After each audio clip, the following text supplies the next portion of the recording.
Welcome.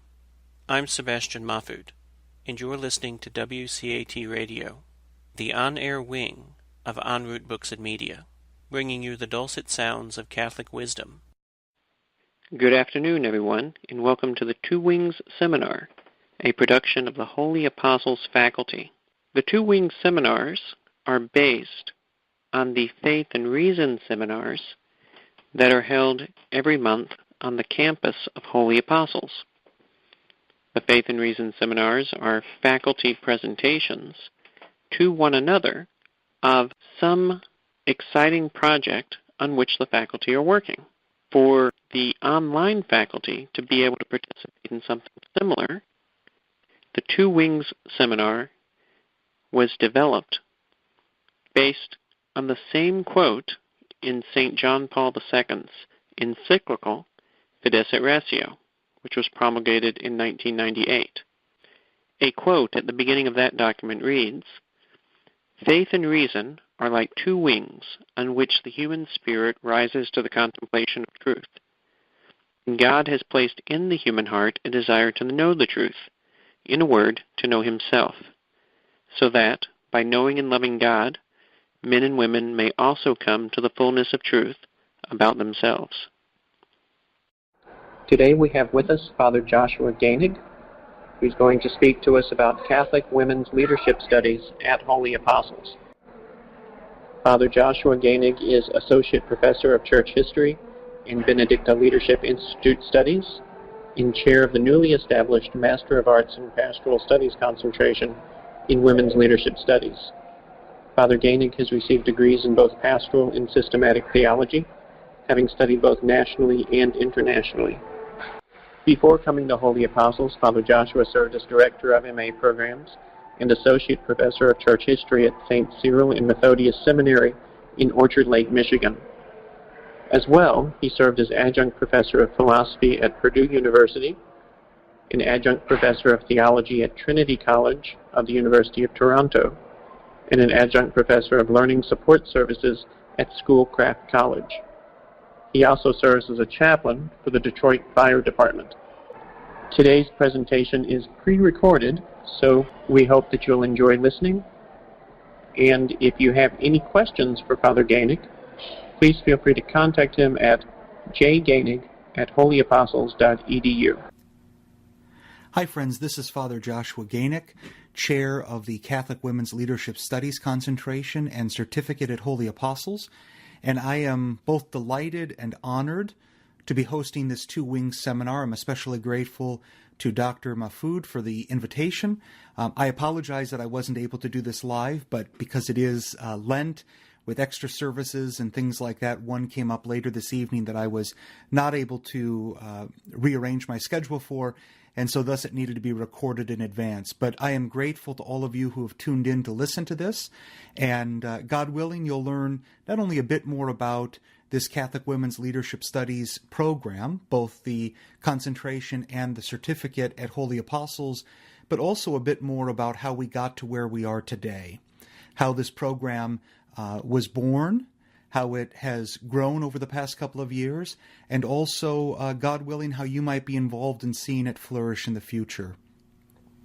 I think, though, before we talk specifically about this new program at Holy Apostles, the program in Catholic Women's Leadership Studies, obviously we could just jump right in and start talking about, coursework and number of credits and how much it costs, and at the same time, you could probably find all of that information just by visiting the website, holyapostles.edu. But before we talk specifically about that program, I think it might be helpful to say a preliminary word or two, or maybe 3 or 4 words, about what the Holy Father Pope Francis himself has recently had to say on the question of the role of women in the Church, because I think both as the pontiff of the Church and the one who in many ways speaks for the Church, at least in terms of what people hear, I think it's helpful to know where he stands on the question, because I think some of the questions that he himself is raising are questions that we have thought about in developing this program, both before it came to Holy Apostles and now as it's really starting to flourish at Holy Apostles. So what I'd like to do is, instead of just pointing you to a few resources, I'd like to actually read to you a couple of small portions from three different works or letters, if you will, from Pope Francis that I think really detail his own understanding of the role of women in the Church and the questions that still need to be answered or the work that still needs to be done. The first of these is from June 9th, 2017. This was from a letter that he had written where in one section he delineates really his understanding or his appreciation for the role of women.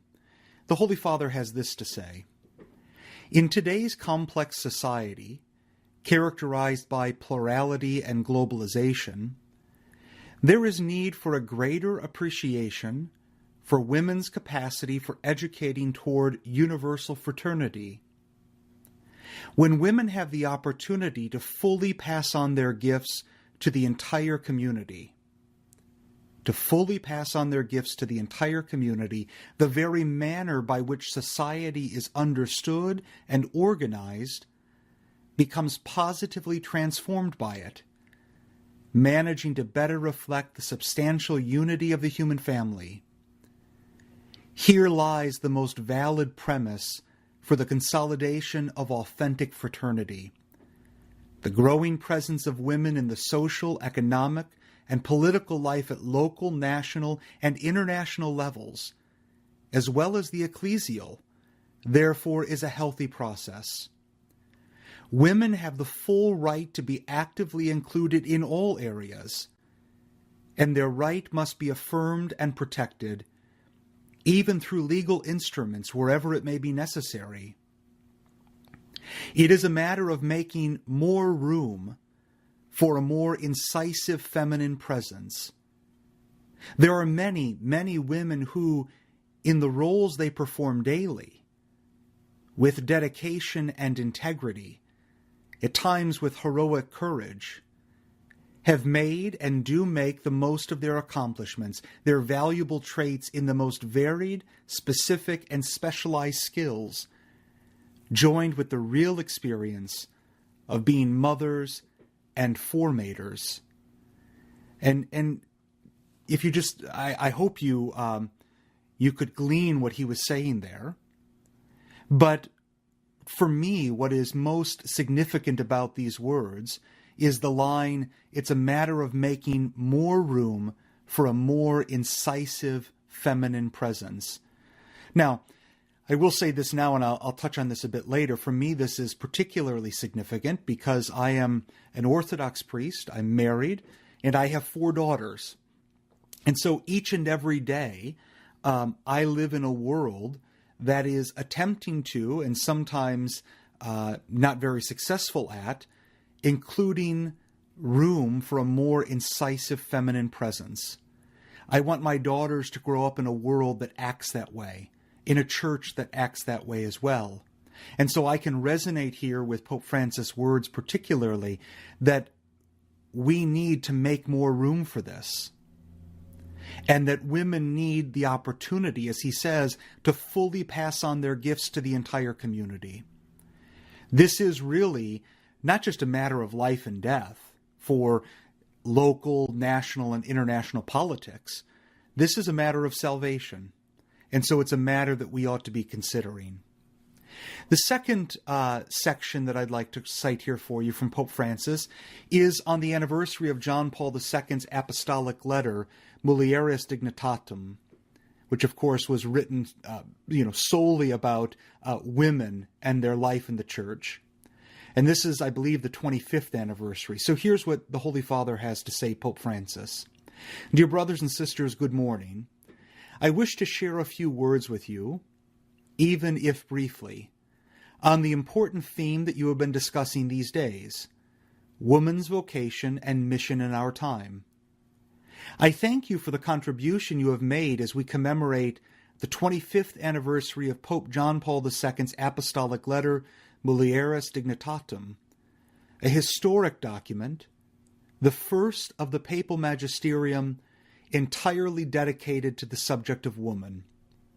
You have especially studied the point which states that God entrusts man, the human being, in a special way to woman.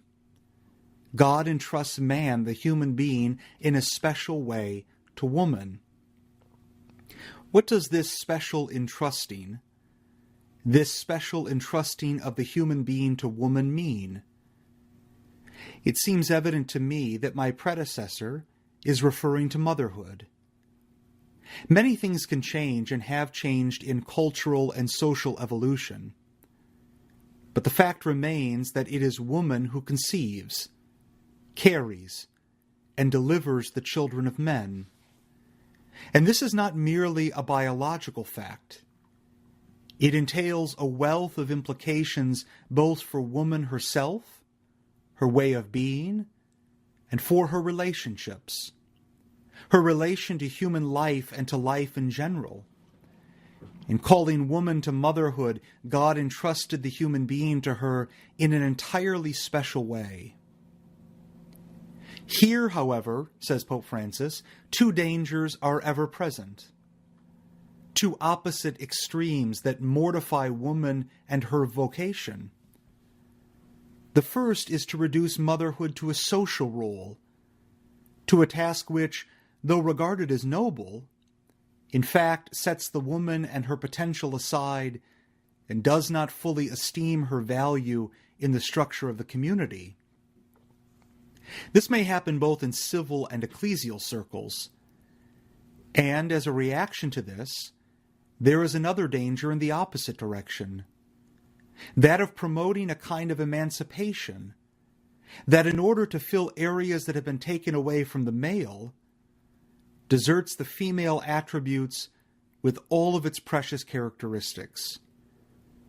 And here I would like to stress that woman has a particular sensitivity to the, quote, things of God, unquote, above all in helping us understand the mercy, tenderness, and love that God has for us. I also like to think of the church not as an it, but as a she. The church is woman. She is mother. And this is beautiful. You must consider and go deeper into this. This apostolic exhortation of John Paul II is set within this context and offers a deep and organic reflection with a solid anthropological basis illuminated by revelation. It is from and here that we must endeavor once more to deepen and promote an undertaking that I have wished for many times already. In the church as well, it is important to ask oneself, what sort of presence does woman have? I suffer, to tell you the truth, when I see in the church or in church organizations that the role of service, which we should all have, when a woman's role of service slides into servitude. I don't know if that is how you say it in Italian, writes Francis. Do you understand me? Service. When I see women carrying out acts of servitude, it is because the role a woman should play is not properly understood. What presence do women have in the church? Can it be developed further? This question is close to my heart, and that is why I wanted to meet with you. Outside the norm, because a meeting of this kind was not scheduled. To bless you and your undertaking. Thank you, let us carry it forward together.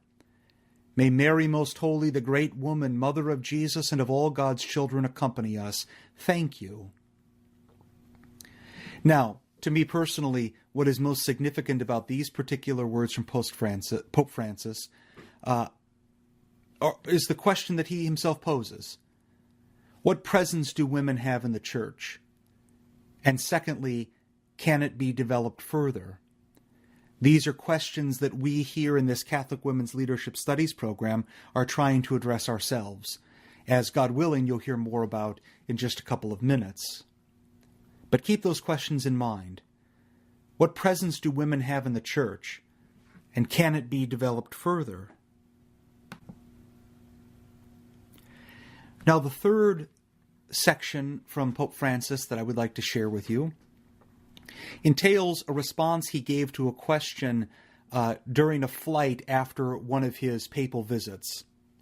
And the question was raised essentially, what role do women have in the church? Are you going to, establish a female diaconate or deaconesses? And Pope Francis answers the question in part this way. A church without women is like the College of the Apostles without Mary. Of course, here that's a reference to not only generally speaking the apostles without Mary, but particularly Pentecost itself.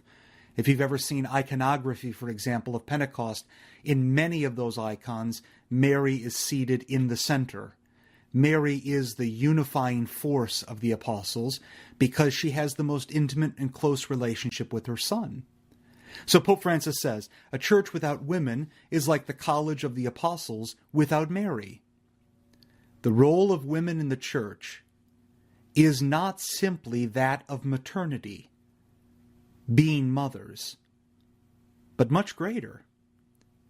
It is precisely to be the icon of the Virgin, of Our Lady, what helps make the church grow.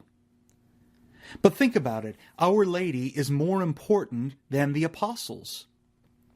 Our Lady is more important than the apostles. She is more important. The church is feminine. She is church. She is bride. She is mother. But women in the church must not only, I don't know how to say this in Italian, the role of women in the church must not be limited to being mothers, workers, or simply a limited role. No, it is something else. But the popes, Paul VI, wrote beautifully of women. But I believe that we have much more to do in making explicit this role and charism of women. We can't imagine a church without women, but women active in the church with the distinctive role that they play. I think of an example which has nothing to do with the church, but is an historic example. In Latin America, Paraguay. For me, the women of Paraguay are the most glorious women in Latin America. After the war, there were 8 women for every single man. And these women made a rather difficult decision. The decision to bear children in order to save their country, their culture, their faith, and their language. In the church, this is how we should think of women. Taking risky decisions, yet as women. This needs to be better explained.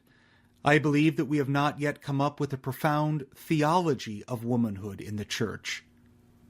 All we say is, they can do this, they can do that. Now they are altar servers. Now they can do the readings. They are in charge of Catholic charities. But there is more. We need to develop a profound theology of womanhood. That is what I think. So says Pope Francis. And I think here, I concluded with this section from Pope Francis because I believe it's most significant. It is a matter of developing or understanding, maybe re-understanding, if you will, a profound theology of womanhood. Of course, the Holy Father here makes reference to Mary being more important than the apostles. Mary actually not being simply a sign of the church, but the church herself. I believe it was the Council of Ephesus that in one of the homilies of that council, it says in Latin, but it says Mary is the ecclesia. Mary is the church. She's not simply a sign of the church, she is the church. And of course, even to speak of Mary symbolically of the church is not to in any way lessen Mary's representation of the church.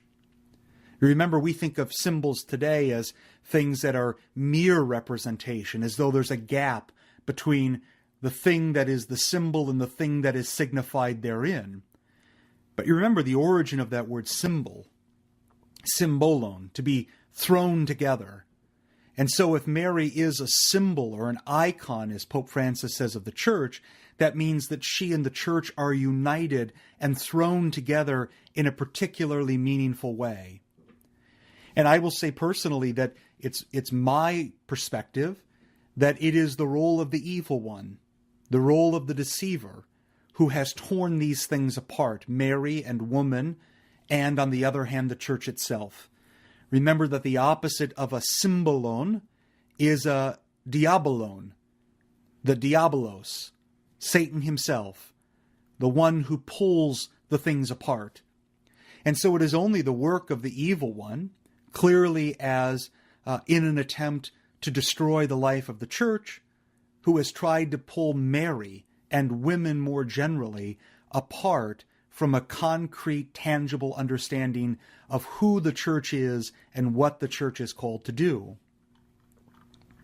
So to that end, what Pope Francis is calling for, in all three of these, quite frankly, what he's calling for is an exploration, a theological exploration of not just the roles of women.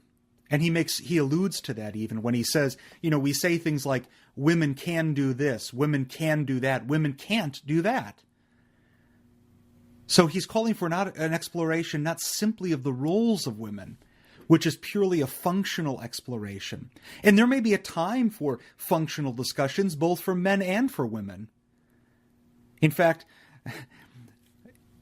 it's often said, women can't be priests. But the presumption behind that is that really any man, at least before he's married, can be a priest. But that's entirely upside down. Not every man can be or should be a priest. And so we've developed a theology of priesthood, but not gone to the logical, functional question of, can or should all men who are celibate be permitted to do it? The answer is simply no. But with women, we have not developed a theology of womanhood, but have gone straight to the functional questions. Can they do this or can't they do that? And so what he's calling for here is a theological exploration of womanhood itself, of what it means to be a woman. And that takes us all the way back to the book of Genesis. In fact, it takes us back not to just what it means to be a woman, but what it means to be created in the image of God. And in turn, then, how women might live a life of womanhood more fully and robustly, not just within an ecclesial context. That of course, is the default when we think about these things, but just in life more generally. And how that might, I would suggest, spill over into secular culture. How can being a woman with a concrete understanding, a theological understanding of what it means to be a woman, give a lively witness to the world, which in all likelihood would not involve a single theological word. In all likelihood, it may not involve any apologetics. But as the philosopher, the Protestant philosopher from Calvin College in Michigan, James K.A. Smith, has said, we don't speak an apologetic, we are an apologetic. So how can a woman, by understanding her unique womanhood or femininity, actually give a winsome witness to the world by simply living as woman the way that God has called her to live? That is what Pope Francis is calling for. Not that women do that, but that the Church as a whole, as the mother of the faithful, as a woman, begin to theologically explore this idea of concrete femininity, what it means to be a woman made in the image of God. Now, all of that is preliminary, if you will, to the question of, what can holy apostles do about this?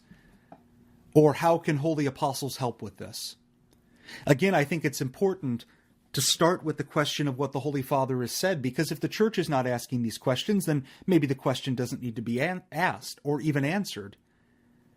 But Pope Francis has made it clear that this is a live question. It's a question that needs to be answered, and it's a question that in its answer needs to be embodied. So what can holy apostles do to help in answering the question? I will discuss some specifics in just a couple of minutes, but generally speaking, I believe holy apostles has positioned themselves perfectly. We, as holy apostles, have positioned ourselves perfectly for this kind of theological exploration in so many different ways. First and foremost, by recruiting and hiring world-class scholars, both men and women. If you are interested in seeing who these folks are, simply go to the website. But these people are not just popular names, many of them are, but people who have done significant, in the theological world, world-changing theological work. And they are not just men. They are not just priests. But many of these people are women. And so Holy Apostles has recruited and hired these scholars to do this theological work. They have hired women scholars to do this theological work, which, just so you know, is another thing that Pope Francis and previous pontiffs have called for as well, by including women in the theological and academic work in a more significant way. Beyond that, Holy Apostles has also quite successfully expanded their reach. They have expanded their touch beyond simply the state of Connecticut.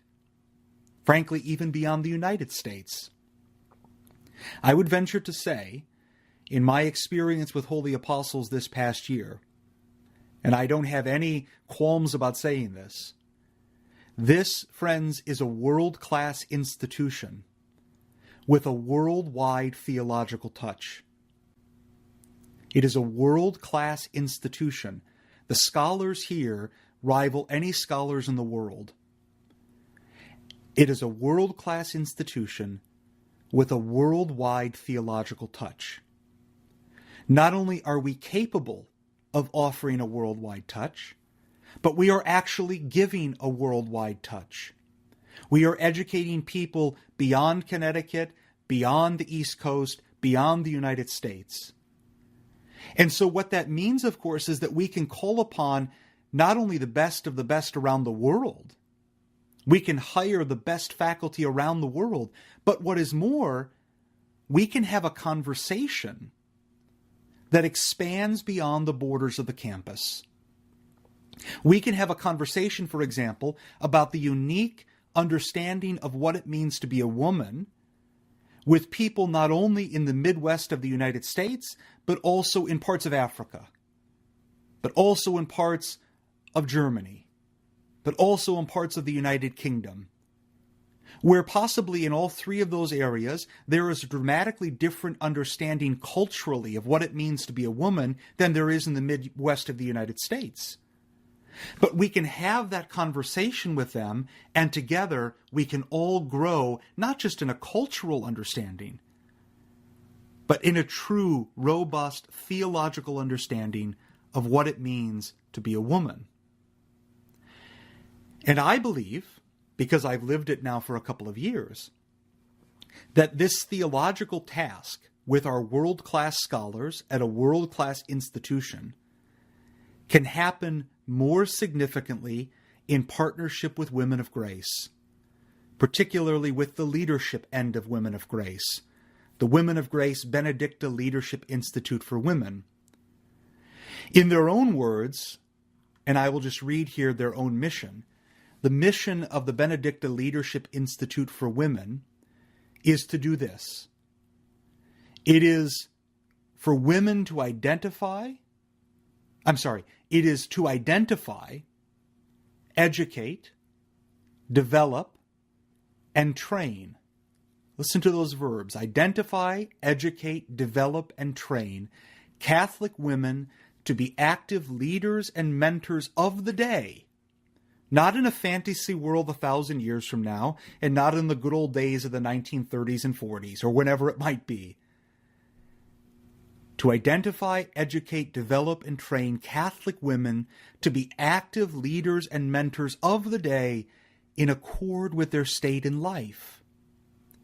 By infusing family life, community, institutions, organizations, and governmental agencies with Catholic moral and social teaching.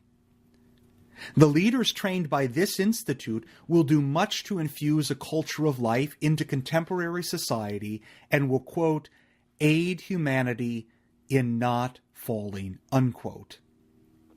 That is the unique mission of the Benedict Leadership Institute for Women, which is a part of Women of Grace. Women of Grace, as you probably are aware, is a large organization run or led by Jonette Benkovich, and we'll talk about this organization a bit more in just a second.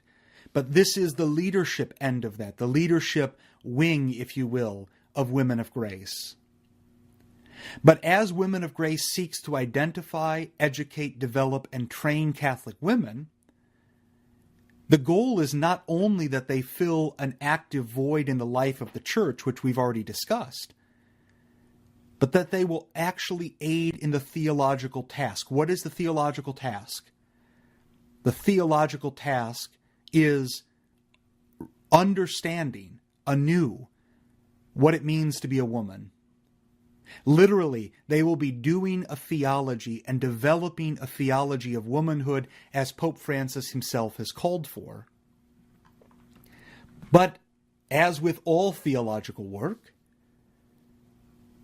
they and we together need a theological milieu in which to do that work. Theology is best done not in isolation. That simply creates sectarian theology.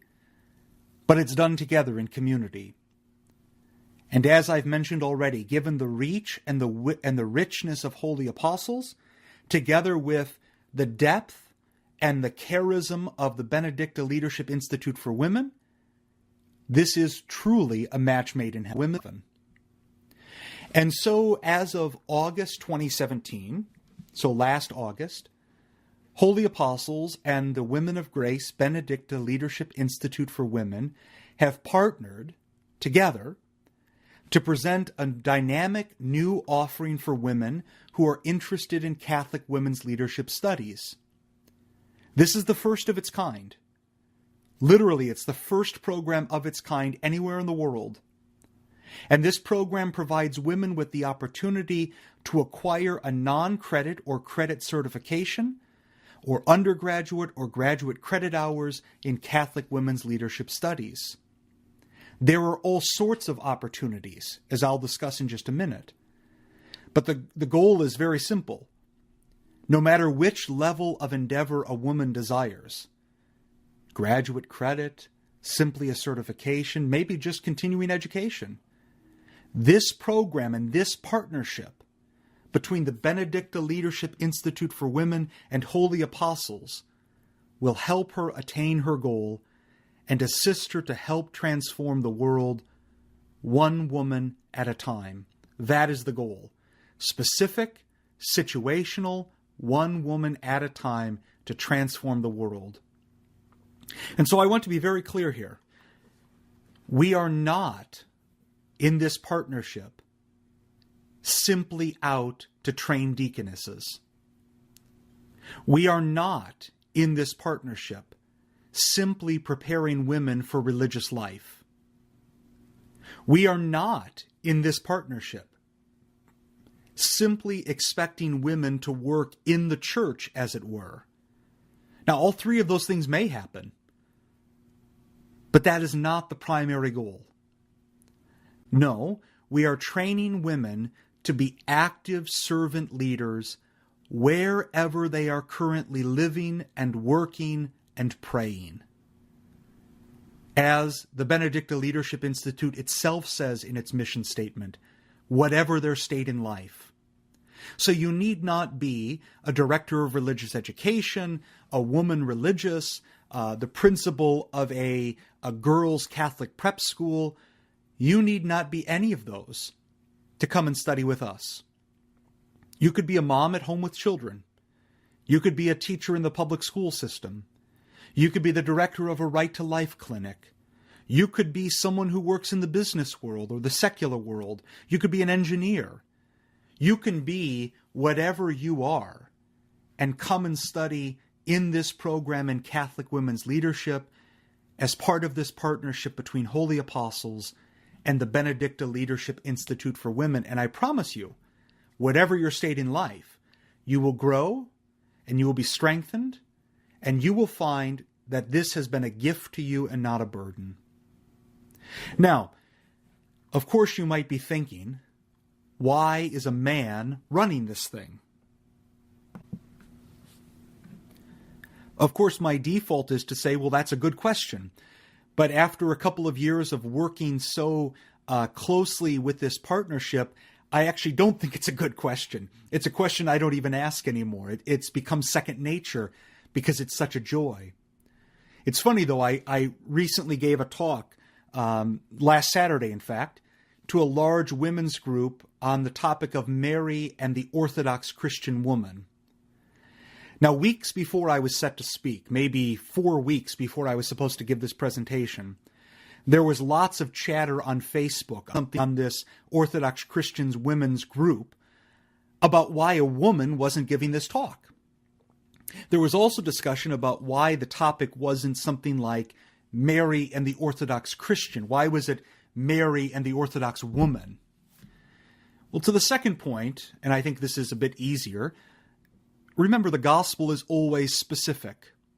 So, indeed, Mary can be a model for all because Mary is an icon of the church, as we've discussed, but she is a model for women in a very particular way.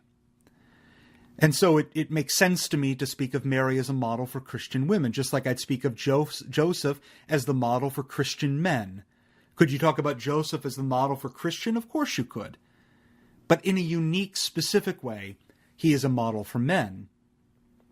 But to the first question about why a woman wasn't giving this presentation, I actually led my presentation by addressing that, just to sort of get the elephant out of the room. And I led by jokingly telling them that I'm married, which is not a joke, and I have 4 daughters, which is not a joke. But it always seems funny when I tell people I'm married and have 4 daughters, all of whom are under the age of 11. So at my house, it's lots of sparkles, it's lots of princess movies, it's lots of fun dresses, it's lots of just fun stuff. My girls are great. But my life, in many ways, is woman-centered. And so I feel as though being able to speak to particular questions that arise, and especially what it means to be a woman in the life of the church, are questions that I'm asking myself daily. I also told these women that I'm the chair of this particular concentration in Catholic Women's Leadership Studies, and so most every academic conversation I have is with women. So I might be slightly more qualified to speak to the topic than a few of those women had anticipated in advance. But all kidding aside, the reason I, as a male, as a priest, as a husband, and as a father, am here is because that I was there by God's providence. I was there on the ground when it all got started. I have worked with Jonette Benkovich of Women of Grace, and you probably know her best not only from her conferences and publications, but remember she also hosts a program every day on EWTN of the same name, Women of Grace. I have known her and I have worked with her, and she has become a very dear friend for over 2 years now. In fact, it's been probably closer to 5 years. I've worked with her team, and we've worked together to get this partnership off the ground. Personally, I've also studied leadership myself, and am finishing right now a degree in leadership beyond the PhD in dogmatic theology, which I already have. So I found this relationship, while some may say it seems odd, I have found it quite comfortable. In fact, it's quite natural. It's what I live every day. And I will admit, I have learned more from many of the women in this program than they have learned from me. I'm sure of that. It has been a great joy and a great blessing to me and my own understanding of what it means to be a woman. And honestly, the way that I interact with my own daughters, who are all, of course, girls and will grow up to be young women and women, has dramatically been changed and influenced by the interaction that I have had with women in this program. But how did it all get started, the partnership? The partnership, as I mentioned, has been in the talks for many years now. I was previously on the faculty at a seminary here in Michigan, and by God's grace, a woman came into my office maybe 4 or 5 years ago and said she was interested in studying in our master's degree.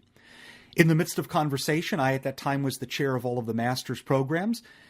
In the midst of conversation, I found out that she was working for the Benedicta Leadership Institute. And she had said to me in passing, it's really a shame we offer these great courses for women, but none of them are for credit. It would be great if women could have a chance to study Catholic women's leadership at an academic level for credit. I'd kind of jokingly said, wow, Women of Grace has lots of FaceTime with lots of people. We could use some help with marketing. Maybe we can partner together. And from that conversation nearly 5 years ago, a partnership was born. And in the summer of 2016, we offered the first week-long intensive of courses in Catholic women's leadership. It was highly successful for the first time. And in the summer of 2017, we offered the second round of intensives. But beginning in August of 2017, primarily because of what I've already described to you, the world-class faculty with a world-class touch, we moved this partnership to Holy Apostles. And it has been really a fruitful and what I pray is a growing relationship in the years to come. But it's been quite fruitful already. Now, of course, we have the opportunity to offer all of these courses entirely online, which while we lose a little bit of the face-to-face contact, and we are making provisions to help offset that in the future, we have given plenty more women the opportunity to study with us who before may not be able to uproot their own lives for a week to travel sometimes out of state and even in one instance out of the country to come and study on my campus when they have families and husbands and work behind. Now, because it's online, they have the opportunity to do these courses when their own life permits. And so that's a very brief introduction to how the partnership got started. But now we are at Holy Apostles, and this partnership has really, in terms of potential, begun to explode. So what does the program and the partnership look like today? Right now at Holy Apostles, we have the joy of offering a few different options for women. The first option is graduate credit in Catholic women's leadership study. This is a fully accredited program. It is graduate credit that transfers to any other institution that would accept seminary credit. And so we can offer you graduate credit in specifically Catholic women's leadership studies. We can also offer you a full Master of Arts in Pastoral Studies, so a full degree, with a concentration in Catholic women's leadership studies. We can also offer you a graduate certificate. Maybe you don't want to do a full degree, but you want a certification. We can offer you a graduate certificate in Catholic women's leadership studies. We can also offer you, maybe you don't have an undergraduate degree yet, we can also offer you a non-credit certificate in Catholic women's leadership studies. And if you wish, we can also offer you undergraduate courses in some of our Catholic women's leadership studies areas. The goal is that every woman everywhere have some way to study with us. And so no matter if you're looking for graduate credit, a full degree, a certification, or even maybe non-credit options, we are the place for you to go. And we believe that what we are offering to you is valuable not only for your own formation, these are pastoral studies degrees, but also can be valuable as you seek to serve the church and the world because you have something you can take with you, graduate credit or certification. For all of those reasons, we believe you should come and study with us. And so the courses right now that we are offering in Catholic women's leadership studies are the following 6. Here they are. Number 1, Toward a Catholic Understanding of Woman, which is really our foundational course. Number 2, Catholic Social Doctrine and Today's Catholic Woman Leader. Number 3, Learning from the Past, Words and Wisdom of Holy Women Down Through the Ages. Number 4, Prayer and Spirituality of the Church. Number 5, The New Evangelization. And number 6, The Fundamentals of Catholic Servant or Virtue Leadership. All of these, whether or not they have the name woman in the title, all of these take a uniquely feminine perspective in an effort to grow theologically in our understanding of what it means to be a woman. A unique femininity. Our instructors for these courses have included people like Dr. Monica Miller from Madonna University and very prominent in the pro-life movement. Father Mitch Pacwa, who is on EWTN quite often, has his own show he has taught for us. This semester, Dr. Marianne Sigmund is teaching for us, and I myself have taught a number of courses for this particular program. This summer, beginning May 7th, we will be offering our next set of courses.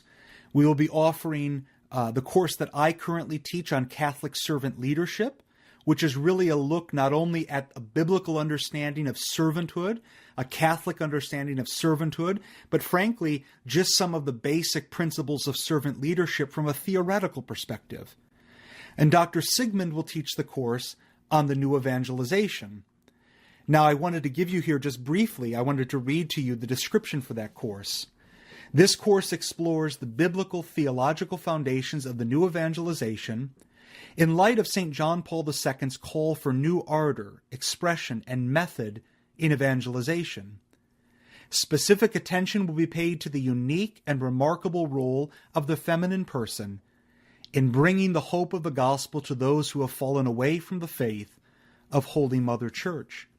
So there you can see it's not simply a course in the new evangelization, but from a uniquely feminine perspective, understanding the remarkable role of the feminine person. As I've mentioned to you, all of these courses are available online, and that is a tremendous gift. And these courses individually would be a great gift not only for women who just seek a little growth, a little understanding, maybe a little strengthening of their faith, but together as a concentration for women who wish to become active leaders and mentors at the parish level or the diocesan level, for women who seek to conduct retreats and programs designed for women, for women who wish to pursue a career, maybe in pro-life or the pro-life movement or working for a pro-life organization, or just for women who wish to be more effective in infusing family life, communities, institutions, organizations, governmental agencies, whatever they may be, with Catholic moral and social teaching from a uniquely feminine perspective. As with all of the work done at Holy Apostles, these courses are priced well below the normal cost for graduate credit. They are affordable. They are effective in doing what you wish them to do, which is to strengthen you in your understanding of your personhood, uniquely feminine in the eyes of God, and in the theological task at hand, growing and deepening an understanding for the Church of what it means to be a woman. So I would ask you, what's stopping you? Why not join us? If you're at all interested, I would encourage you, first and foremost, have a look at the Benedicta Leadership Institute for Women and their website. You can find that at Benedicta, which is BENEDICTA, benedicta.womenofgrace, all one word, .com. benedicta.womenofgrace.com. If you have any questions about the program after that, your initial point of contact ought to be Mrs. Adora Ibrahim. She is the Mission Advancement Coordinator for the Benedicta, and her contact information is available on that page. I'd also encourage you to go to the Holy Apostles website, holyapostles.edu. And if you go to online programs, degree programs, and then Master of Arts in Pastoral Studies, you'll find all the information you could wish for in terms of the academic elements for this program of study. And also, please don't hesitate to reach out to me directly as the chair of this concentration. I can be reached easiest by email at Genig, so first initial of my first name and my last name, Genig, at holyapostles.edu. And finally then, give it a shot. Try a course. See what you think. And I promise you will not be disappointed. I can say personally, and I want to be very clear here, I can say personally that having been a part of this team at Holy Apostles and this partnership with the Benedicta since last summer, I can say personally that I cannot think of a better institution for this program and for this partnership. I am deeply humbled and honored by the task at hand. And I can say firsthand, Holy Apostles has been nothing but supportive, and the Benedicta Leadership Institute nothing but excited. Everyone at Holy Apostles, from Father Mosey, the president, to the admissions office, to the library, and everyone in between, they are all there for you. They are there to see you flourish. There are very, very bright days ahead in this partnership.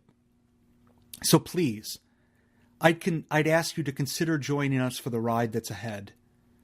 We need you. The church needs you. The world needs you. And together we can move from strength to strength. So as Pope Francis himself said, let us carry it forward together. May Mary Most Holy, the great woman, Mother of Jesus and of all God's children, accompany us. God bless all of you, and I hope to chat with some of you, many of you, all of you, very soon. God bless you. We hope you enjoyed the program and will join us back for another show on WCAT Radio. This is Sebastian Mahfood. Good day.